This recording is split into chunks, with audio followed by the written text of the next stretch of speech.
Et journaliste de profession, Daniel Barry est un militant laïque bien connu. Il est membre du conseil d'administration de l'Association humaniste du Québec et du mouvement laïque québécois qu'il a présidé pendant plus d'une vingtaine d'années. On lui doit plusieurs centaines d'articles d'analyse sur la laïcité publiés dans les quotidiens et magazines plus spécialisés. Il a également co-dirigé les ouvrages collectifs Heureux sans Dieu que vous pouvez acheter, je vous signale ici, pour la modique somme de 10 $. Il a également co-dirigé des ouvrages collectifs Heureux sans Dieu, c'est ce que je disais, et pour une reconnaissance de la laïcité au Québec, en 2013. Ses travaux en anthropologie biologique ont conduit à la publication de La Grande Illusion, Comment la sélection naturelle a créé l'idée de Dieu, qui a été publié chez Multimonde en 2006. Retraité de l'Université de Montréal, il tient actuellement le blog Raison et laïcité sur le site voir.ca. Le thème de son intervention est la religion ou l'usurpation de l'humanisme. Daniel. Merci, Michel. D'ailleurs, merci. Mon volume, La Grande Illusion, est illustré avec l'image inutile sur laquelle Cyril a terminé sa conférence, c'est-à-dire cette reproduction, une fausse reproduction d'une image médiévale où on a un chercheur qui traverse les sphères célestes pour découvrir non pas Dieu, mais des mécanismes qui gèrent le monde observable. Alors, religion, usurpation de l'humanisme. Pour plusieurs personnes, en fait, il y a 2 mois, je donnais une entrevue à des étudiants de l'Université du Québec à Trois-Rivières, des étudiants journalistes qui faisaient un reportage sur la laïcité. Et puis, ils me demandent, qu'est-ce que vous répondez aux gens qui disent que si on n'a pas de religion, on n'a pas de morale? C'est quelque chose qui est fortement répandu dans la société. Je sais que je prêche ici à des convertis. Je sais que ce n'est pas ce que vous pensez, mais il va être intéressant de voir qu'est-ce qu'en dit la science. Ça nous permet d'aller au-delà de la simple opinion. Cette idée de religion qui crée la morale est bien représentée par cette phrase tirée des frères Karamazov de Dostoïevski. Si Dieu n'existe pas, tout est permis. Hein? On peut même, en fait, c'est des choses qui sont très répandues dans la société. Vous avez trouvé cette phrase sur des t-shirts, des tasses et de magnifiques cravates. Dans une perspective d'anthropologie évolutive, l'humanisme et la morale sociale sont gérés par 2 mécanismes fondamentaux, essentiels à toute espèce de mammifère social, c'est-à-dire l'empathie et la réciprocité.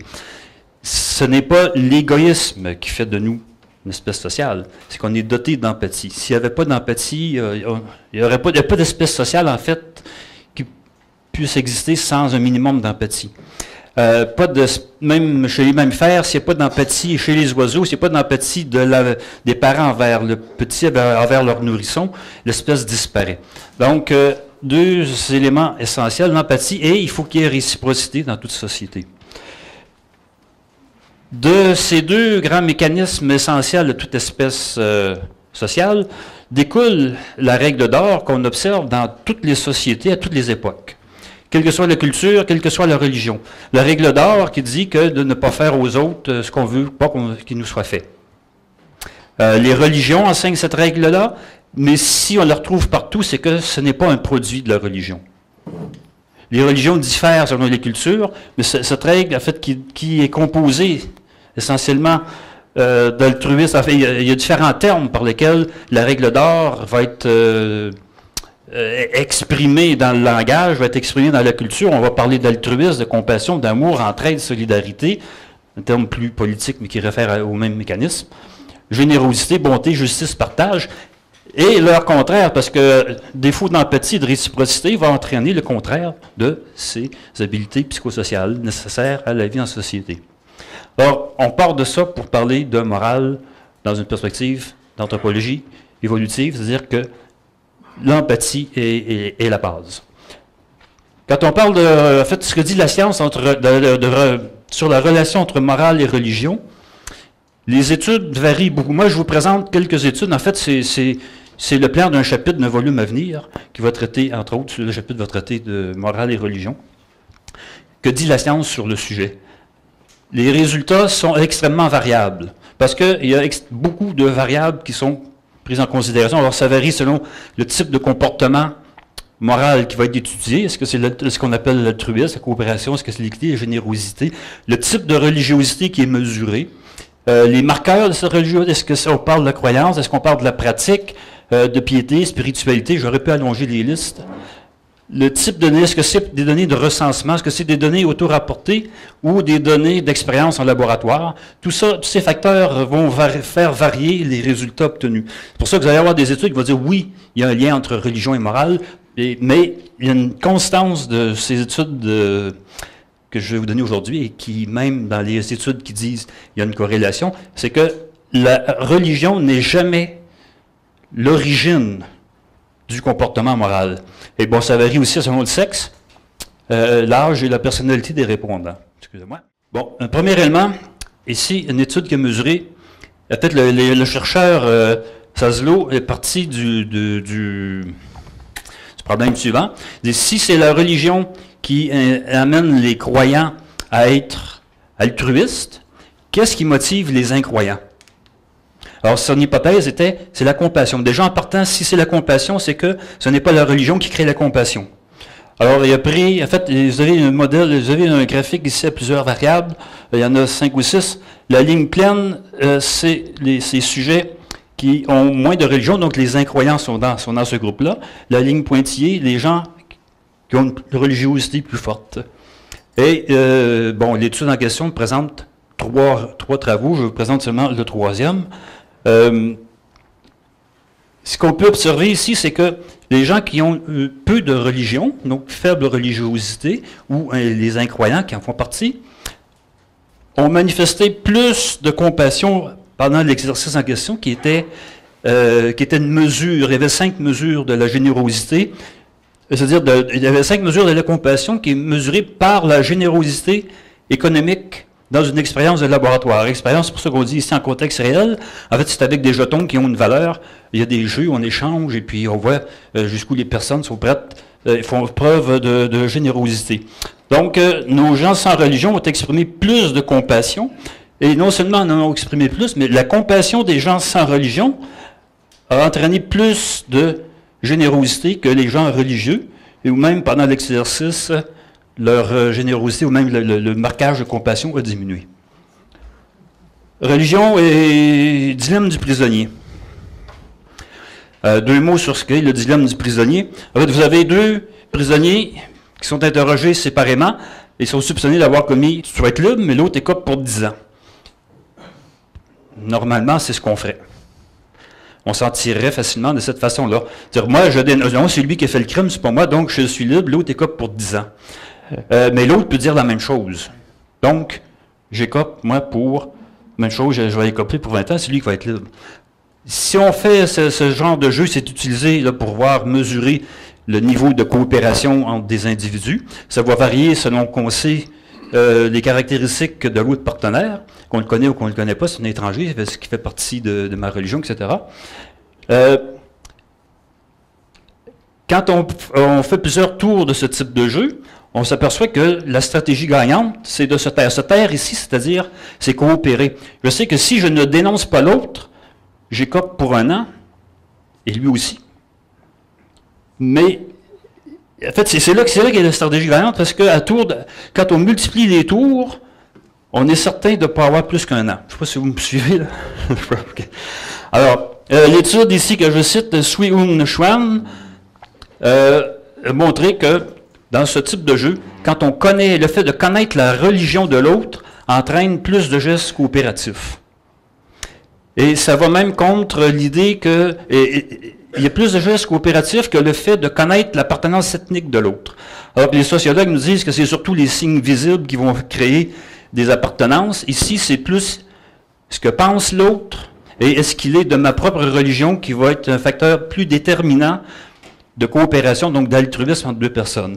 Ce qui nous permet de conclure ça que, donc, on est plus altruiste envers ceux qui pensent comme nous, qui font partie de notre religion, et que la religion est un ciment du groupe social, et non pas un facteur d'altruisme universel. Le fait de connaître que l'autre fait partie de mon groupe, je vais coopérer avec lui. Alors que la religion me dit que je devrais faire preuve d'un amour universel.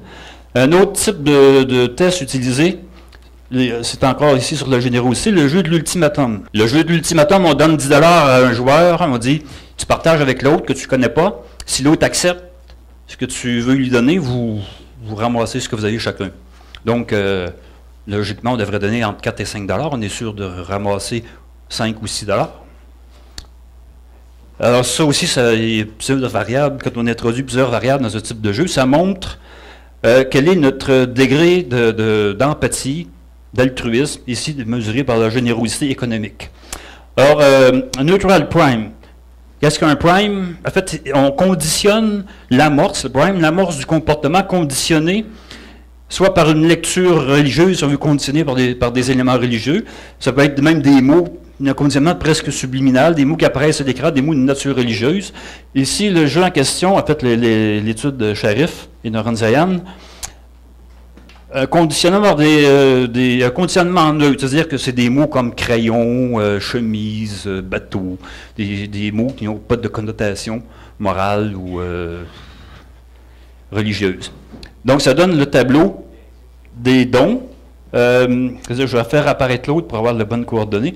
Alors ici, sur la ligne horizontale, donc c'est le cash qui est offert à l'autre partenaire, et ici, c'est le nombre de joueurs.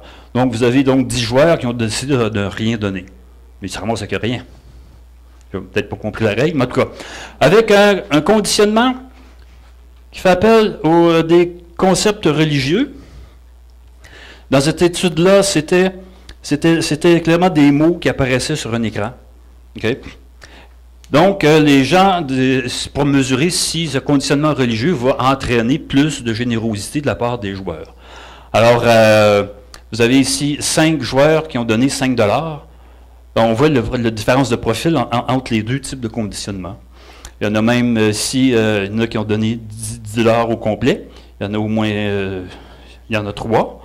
Et il y en a encore 3 qui n'ont rien donné.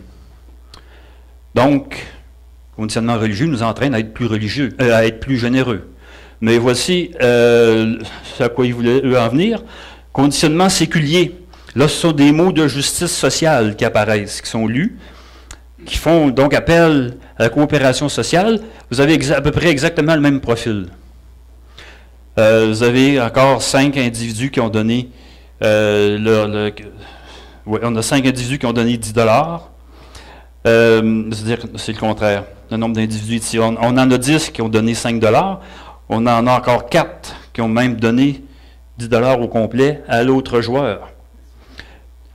Autrement dit, ici, l'humanisme séculier qui a servi de conditionnement dans le 3e exercice conduit au même résultat qu'une motivation religieuse. Donc, ce n'est pas nécessairement la religion ici qui est le moteur de l'action. Religion et racisme. C'est encore un test ici, une étude faite avec des primes, et là, on a donné des mots, c'est un conditionnement religieux, mais chrétien. Et je pense qu'à l'écran, il y avait des mots qui apparaissaient très rapidement, puis des ensembles de lettres qui n'étaient pas des mots. Quand l'individu voit que c'est un mot, il pèse un bouton. Alors, les mots, les vrais mots, c'était des mots à connotation chrétienne. On mesure ensuite le degré, par différents tests, là, degré de racisme à l'égard des Afro-Américains.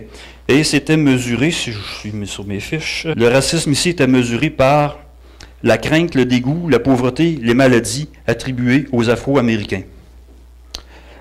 Alors, vous avez encore là une augmentation des préjugés par le priming religieux par rapport à un priming neutre. Donc, plus on met les gens dans des conditions de pensée religieuse, là, ça les amène à exprimer plus de racisme. Autrement dit, tantôt, on voyait que la religion peut être un ciment dans le groupe. Ici, ça nous montre qu'en fait, que plus le groupe est cohésif, plus je vais être porté de rejeter ceux qui ne font pas partie de mon groupe. Donc, la religion antagonise, c'est un barbarisme, antagonise la perception des autres, alors qu'elle devrait normalement faire tomber les barrières. Le même groupe de chercheurs, même genre d'études sur 3 autres préjugés à l'égard des musulmans, à l'égard des gays, des homosexuels et à l'égard des athées. Alors là, même chose, et ici, on dit, bon, le conditionnement religieux, c'est un conditionnement religieux chrétien. C'est des étudiants universitaires qui étaient les sujets, recrutés dans une université chrétienne privée du sud-ouest américain. Alors, vous voyez les résultats. Donc, là, les graphiques sont à l'envers parce que c'est négatif. Le conditionnement religieux augmente les préjugés à l'égard, ici, des musulmans, des homosexuels et des athées. Donc, on est loin de... On est loin de l'amour universel qui est supposé être suscité par les religions. Les 5 grands facteurs de la personnalité profonde, on a des psychologues dans la salle.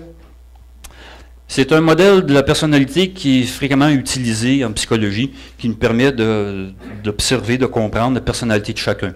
Donc, 5 grands pôles, dont les termes peuvent varier, mais c'est toujours autour des mêmes concepts qu'on retrouve en traduction française. Donc, l'ouverture à l'expérience, la créativité, ce qui nous fait nous ouvrir sur le monde, l'extraversion, avoir l'esprit consciencieux, donc faire preuve de fiabilité. Le névrotisme, ici, c'est la stabilité émotionnelle, c'est-à-dire que le névrosé va performer très fort à l'échelle de névrotisme. Si vous êtes très stable émotionnellement, vous allez avoir une performance très faible. Amabilité, agréabilité, altruisme, donc c'est ici qu'on retrouve les expressions de l'empathie. Vassilis Saroglou, qui est le président de l'Association des psychologues de la religion, l'Association internationale, applique ce modèle pour essayer de comprendre, faire une corrélation avec les différentes formes de religiosité. Alors, je donne quelques éléments de son étude. Si on a un score élevé, donc à les termes amabilité et à l'esprit consciencieux, ça vous donne une religiosité forte. En fait, la corrélation est que plus vous performez haut sur les scores ici, plus vous avez de probabilité d'exprimer quelque chose de type religieux. Ici, sa religiosité dans l'étude est mesurée par la croyance.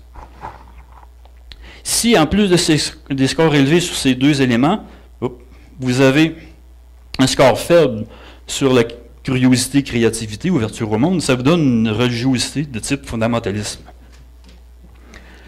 Et si encore vous avez donc score élevé sur ces 2-là, mais un score élevé aussi en névrotisme, donc instabilité, colère, dépression, ça vous donne une religiosité plus radicale, plus violente. En fait, il ne parle pas de terrorisme, là, mais on sent que les terroristes religieux se rangeraient là.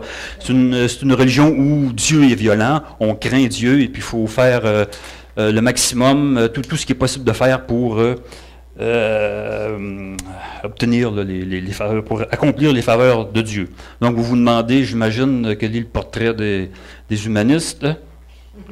Selon les Big Five Factors. Alors, il y a des éléments effectivement dans son étude. C'est que d'une part, les incroyants, on ne dirait pas les athées, disons les croyants agnostiques et les religiosités faibles, ont un score élevé dans l'ouverture à l'expérience et font preuve d'une grande extraversion. C'est-à-dire qu'ils vont exprimer pour s'opposer. En fait, c'est la personnalité d'opposition, la personnalité de contestataire, disons. Et pour être contestataire, il faut exprimer notre désaccord, donc c'est de là l'extraversion. Si, avec, en plus de ce score élevé sur ces 2 éléments, vous avez un score élevé en amabilité et esprit consciencieux, qu'on a vu qui étaient aussi les caractéristiques tantôt de la religiosité, parce qu'il n'y a pas seulement les religieux qui sont amables, mais si vous avez un score élevé sur ces 4 éléments-là, bien là, ça vous donne un engagement social séculier. Pour Saroglou, les éléments de personnalité profonde sont fortement déterminés par la génétique. Alors, pour lui, c'est que le rapport, il va dans le sens de... C'est les traits de personnalité qui déterminent la religiosité et non l'inverse. C'est pas parce qu'on va à l'église, c'est pas parce qu'on fait partie de tel groupe religieux, même groupe pastoral, qu'on a de l'empathie et de l'altruisme. C'est parce qu'on est altruiste qu'on va chercher un engagement dans ces organisations paroissiales ou religieuses-là. Donc, c'est pas parce que vous êtes à l'association humaniste que vous êtes aimable, mais c'est parce que vous êtes aimable que vous êtes ici. Alors, j'avais... j'ai oublié de... Je vous lis seulement une phrase de Saroglou. Ceux qui ont une personnalité aimable et consciencieuse, mais ne grandissent pas dans un environnement religieux, trouveront plus tard des alternatives non religieuses pour exprimer en termes d'idéologie, de pratique et de groupe d'appartenance leur prédisposition naturelle pour l'amabilité et l'esprit consciencieux. Donc, ce sont ces traits de personnalité fortement conditionnés, fortement déterminés par la génétique, qui vont provoquer le type de croyance, le type d'engagement social qui va coller à notre personnalité. Au moins 3 autres éléments, on a encore beaucoup de temps. 3 autres éléments qui nous permettent de dire que ce n'est pas la religion qui crée la morale. Il y a une morale intuitive, il y a une morale universelle, et puis il y a la morale chez les animaux. Morale intuitive, des bébés de 9 à 12 mois, donc qui n'ont eu aucune socialisation religieuse, vont faire une différence, vont réagir différemment à des scènes d'entraide ou des scènes d'obstruction. Alors en psychologie, là, il y a des mécanismes très développés pour observer des réactions très fines, des réactions faciales des enfants quand on leur présente des scènes comme celle-là. Ils sont filmés, puis j'ai un exemple filmé tout à l'heure. Et par les réactions faciales des enfants, c'est comme ça qu'on a déterminé qu'il existait, par exemple, une biologie naïve, une physique naïve. Les enfants réagissent différemment à des choses qui sont contre-intuitives. J'ai un exemple ici. And then just scoot her all the way up to the front of the table there. We run puppet shows in the lab. I need to do something fun now, okay? They are either hand puppets or little wooden shapes in which one character plays the role of the good guy and another character plays the role of the bad guy. Up goes the curtain. One puppet tries but fails to get to the top of the hill, sort of struggling and falling back down. On alternating trials, we show infants one character who comes and bumps the climbing character up the hill. And down goes the curtain. If you're ready, up goes the curtain. On another trial, we have a character who comes and bumps the character down the hill. Down goes the curtain. And up goes the curtain. Infants see that interaction sort of over and over again, between 6 and 14 times. After they're sort of finished looking at it, when they're nice and bored, we simply ask them to choose between the 2 characters.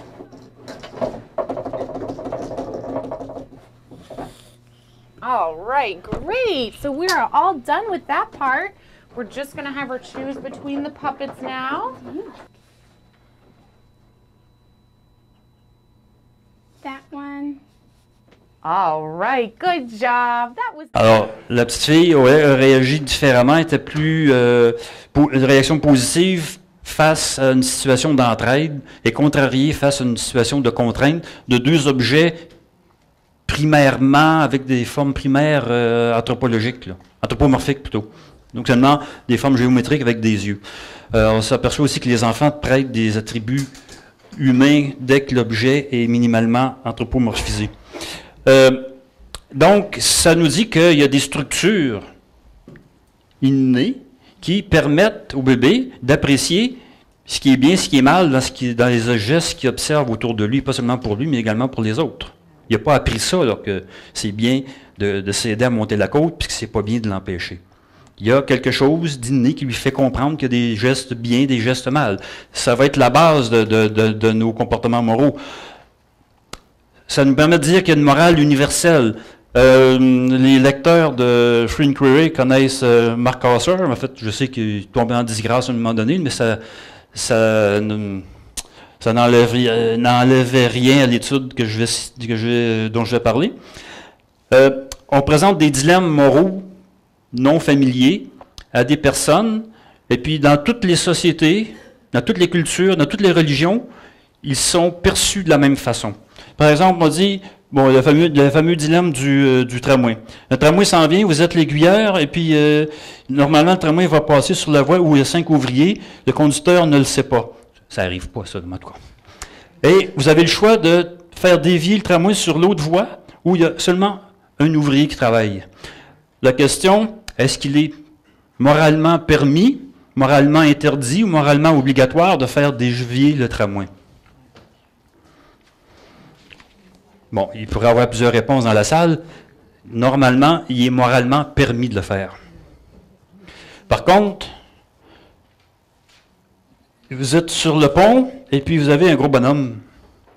Si vous le jetez en bas, il va bloquer le tramway. Vous sauvez 5 personnes. Vous ne sacrifiez la même chose que là. Est-ce qu'il est moralement permis, moralement interdit, moralement obligatoire de jeter le bonhomme sur la voie? Le résultat est le même. Ben, il est moralement interdit de le faire. Alors, il y a des règles qui nous permettent d'apprécier, de comprendre qu'est-ce qui est bien, qu'est-ce qui est interdit dans différentes situations comme celle-là. Et ça, peu importe, on parle d'universel parce que c'est peu importe la religion, peu importe la culture dans laquelle on se trouve. Ça a été fait en Chine, en Afrique, en Amérique du Nord et en Russie, là, ce type de test, et c'est partout les mêmes types de résultats. Les gens ont une structure commune pour apprécier. C'est sûr que cette structure, elle est sous-jacente à la morale sociale. Ça va s'exprimer après ça de différentes façons dans le comportement immédiat autour de nous, mais à la base, il y a une structure qui nous permet, sur laquelle cette morale sociale va prendre racine. Excusez-moi, 5 minutes. Bon. Morale animale, je passe rapidement. Oui, on peut parler de morale animale pour la réponse à la question qui est posée là. Deux piliers que je parlais tout à l'heure ici, c'est des extraits de Franz de Waal. Toute l'œuvre de Franz de Waal, il y en aurait d'autres, là, Cyril en a mentionné d'autres. Elle nous parle de morale animale et, bon, désolé Cyril, oui, il y a des cas d'adoption. La morale chez les chimpanzés, ça va de l'adoption d'étrangers jusqu'au sentiment de deuil. Ici, j'en ai deux, lequel que je vais choisir. On va y aller avec celui-là. Human morality is more than this, but if you would remove the... C'est-à-dire ici, on va présenter une scène de coopération, pas seulement de coopération pour obtenir quelque chose qu'on se partage, de coopération altruiste où un des coopérateurs n'a pas intérêt à coopérer, mais il le fait quand même, donc une coopération altruiste. Compassion and human morality is more than this. But if you would remove these two pillars, there would be not much remaining, I think, and so they're absolutely essential. So let me give you a few examples here. This is a very old video from the Yerkes Primate Center where they train chimpanzees to cooperate. So this is already about 100 years ago that we were doing experiments on cooperation. And what you have here is two young chimpanzees who have a box, and the box is too heavy for one chimp to pull in. And of course there's food on the box, otherwise they wouldn't be pulling so hard. And so they're bringing in the box.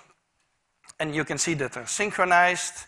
You can see that they work together. They pull at the same moment. It's already a big advance over many other animals who wouldn't be able to do that.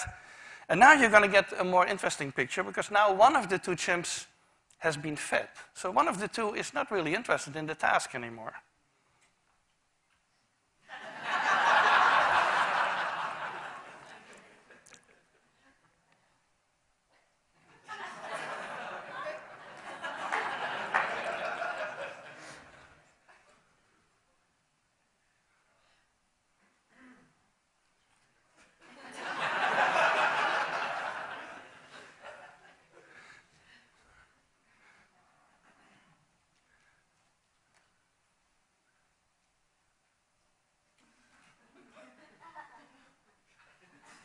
Now look at what happens at the very end of this.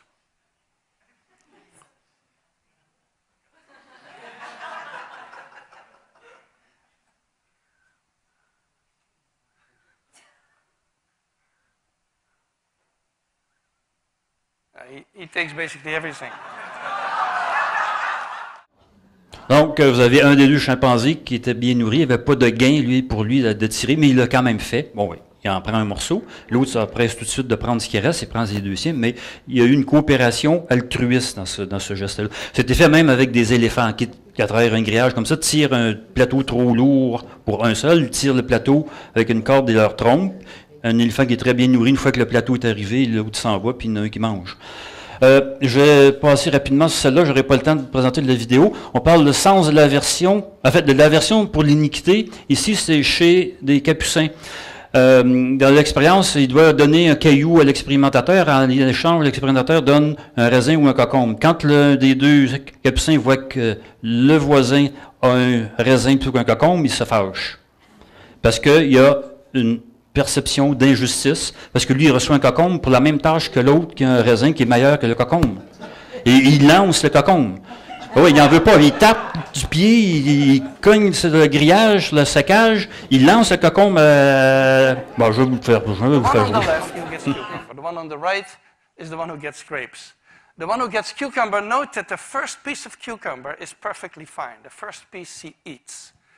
Then she sees the other one getting grape, and you will see what happens. So she gives a rock to us, that's the task.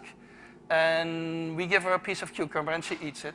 The other one needs to give a rock to us, and that's what she does. And she gets a grape, and she eats it. The other one sees that. She gives a rock to us now, gets again cucumber.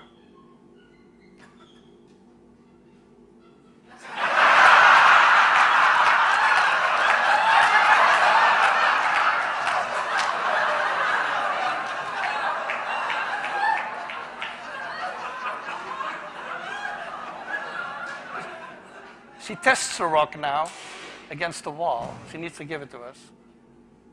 And she gets cucumber again.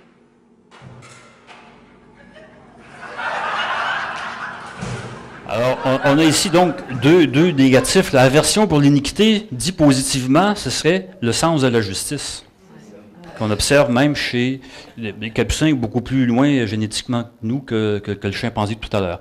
Alors, en conclusion, il me restait 30 secondes, morale sociale repose sur des bases biologiques qui préexistent à la culture.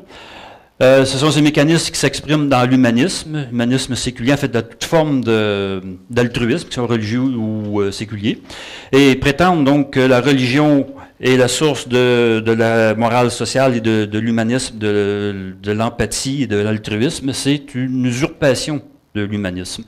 Et même quand on voit, en fait, pour terminer, quand on lit des choses comme « si tu as le droit de tuer, tu tues »,« je viens de tuer quiconque Dieu me demande de tuer », et si mon Dieu me dit d'éliminer des infidèles comme toi, je vais le faire, eh bien, si on fait le lien avec notre phrase de Dostoïevski du début, il s'est trompé. On peut facilement l'inverser. Si Dieu existe, tout est permis. Merci.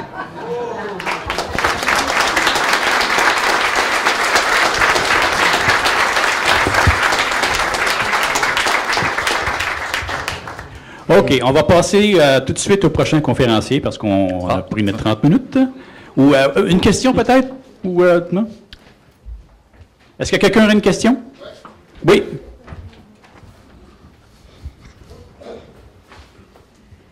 Excusez-moi. Merci Daniel pour ce charmant exposé là.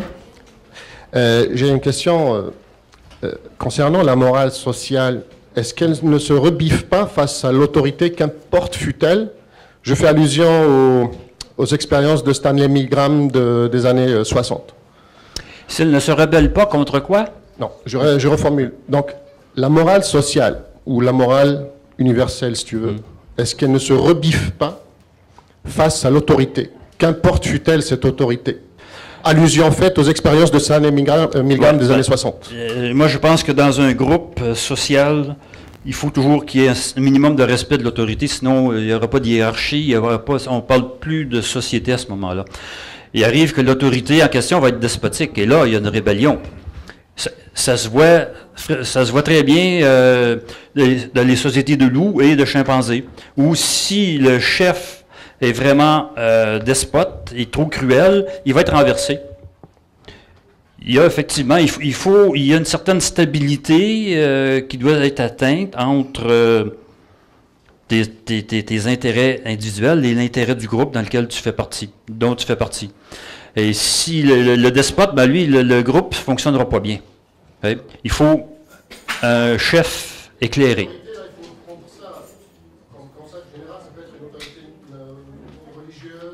Oui.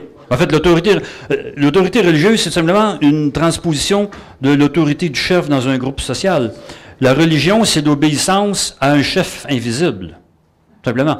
Il y a quelqu'un qui écrit un livre là-dessus, sur les chimpanzés qui vénèrent leur être suprême. Et il fait très bien les parallèles entre les manifestations des comportements d'obéissance envers le chef du groupe, et comment ce que prêchent les religions, donc la soumission à Dieu dans les religions, c'est exactement les mêmes choses. On projette sur quelque chose d'invisible des comportements qui sont dictés par des mécanismes qu'on a, qui font partie du fait qu'on est un être social. C'est là que la morale individuelle, si vous voulez, là, c'est-à-dire on fait abstraction de ça, on prend l'autorité. Oui, c'est que là, je présente des schémas très simpliste, on peut dire, là, mais c'est la base. On échappe à ça, comme disait Cyril tantôt. L'être humain a beaucoup de possibilités d'échapper à ces mécanismes-là, mais ils restent fonctionnels et actifs. Là.